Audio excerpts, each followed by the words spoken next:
Welcome to a new year, a new generation, a new style. IDW's My Little Pony series has switched gears to mini-series that utilize Tell Your Tale style and start off with a conflict for Sunny.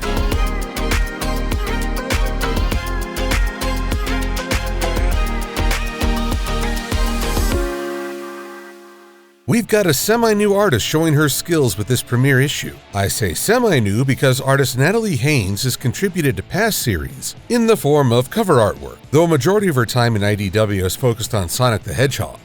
This is the first time I'm aware of her drawing the actual content, with some help from co-inker Matt Froese. This is also a change from the series trying to emulate Make Your Mark style in favor of Tell Your Tale, which I consider to be for the better. Having seen various iterations of My Little Pony, I think the series is at its best when characters enjoy a degree of elasticity and exaggerated expressions. Too much rigidity makes them seem lifeless, and thus Tell Your Tale is more forgiving. That said, there are times where the proportions of the characters feel off. Proportions are like spelling. You don't recognize its need until there's an error. While Tell Your Tale's proportions are different from the CG norm, there are times when the characters' heads seem too big in comparison to their bodies or limbs. Fortunately, these moments are few and far between. What really stands out is that Haynes is willing and apparently eager to create some fun designs. This series is clearly going to feature a variety of characters, and I don't see one that is forgettable or generic. Even a one-shot ice cream pony enjoys some distinction in the form of a twirly moustache.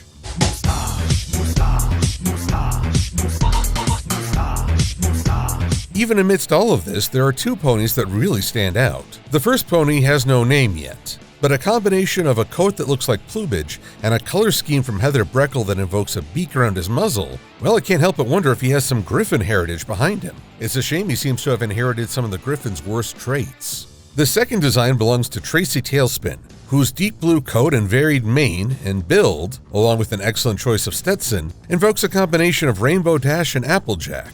Not saying they found a way to have a foal, though in a franchise that once said baby ponies came out of a magic mirror, or that they're born when rainbows cross, I suppose anything's possible.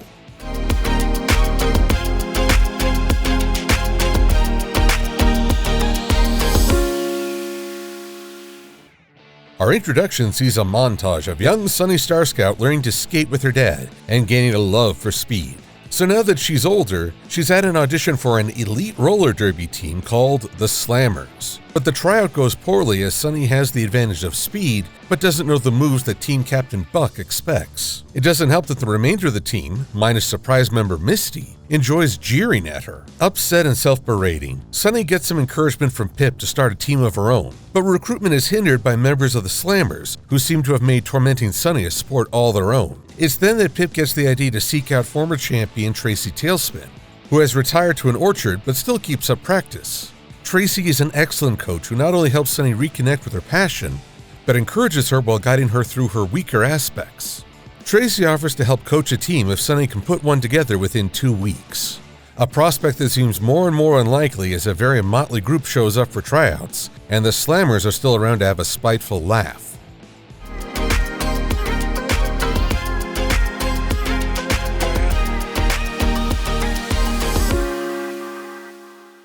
One of the oddest parts of trying to review this is finding out the characters' names.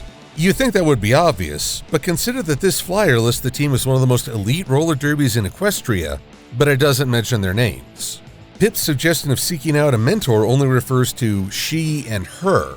We don't get Tracy's name until she introduces herself, and it's Sunny who mentions Captain Buck's name. While I understand wanting to avoid an exposition dump of so many characters, we do need some facts here. I know I'm supposed to dislike these three, but it's hard to do so when I don't even have a name to go by.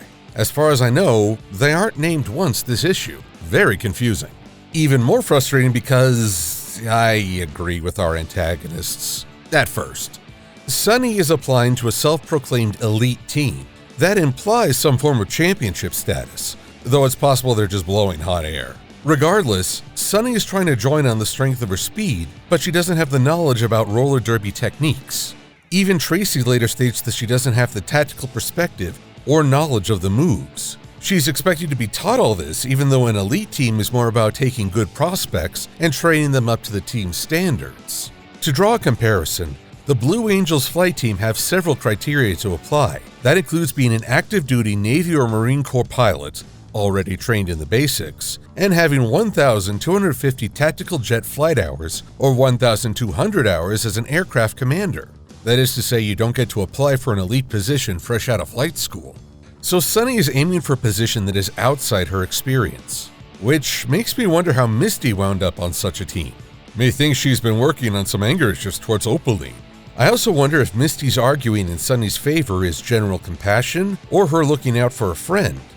Nepotism. It's applicable to any generation. It's during this argument that the flaw in the Slammer's characters comes to the forefront. One of them proclaims that he was a prodigy. Interesting word choice. Let's break that down.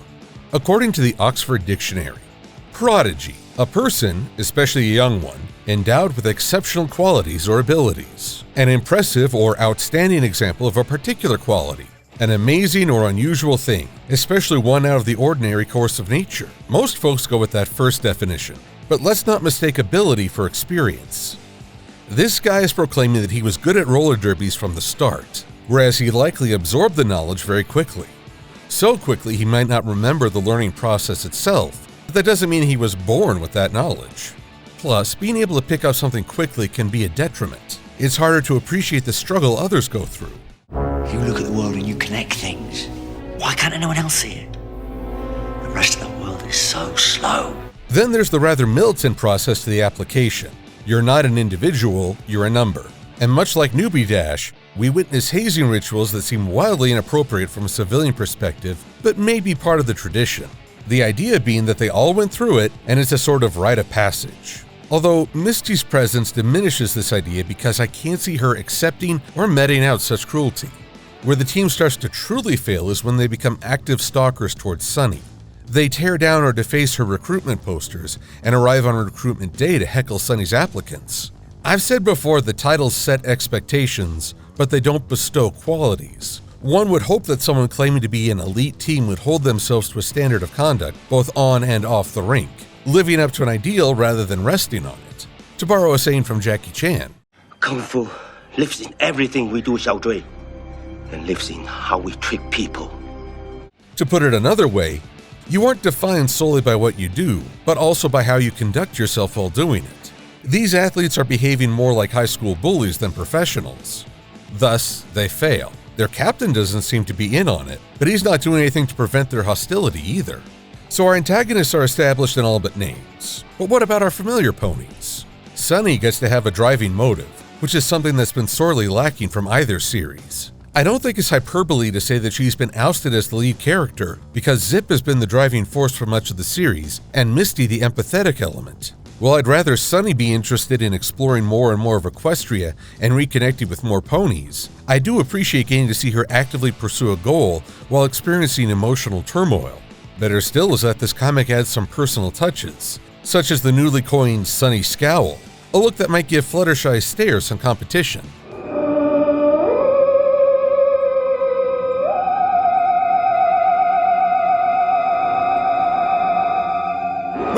My brain!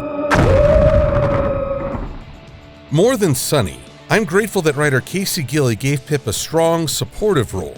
In both the movie and comics, Pip is the pony who most vocally resists the call to adventure. Her goal is often focused on her social media presence, but here she's more about guiding Sunny to her own creative ideas and endeavors. In fact, it's she who suggests going out into the frontier to find Tracy Tailspin, even though her logistics are a bit flawed.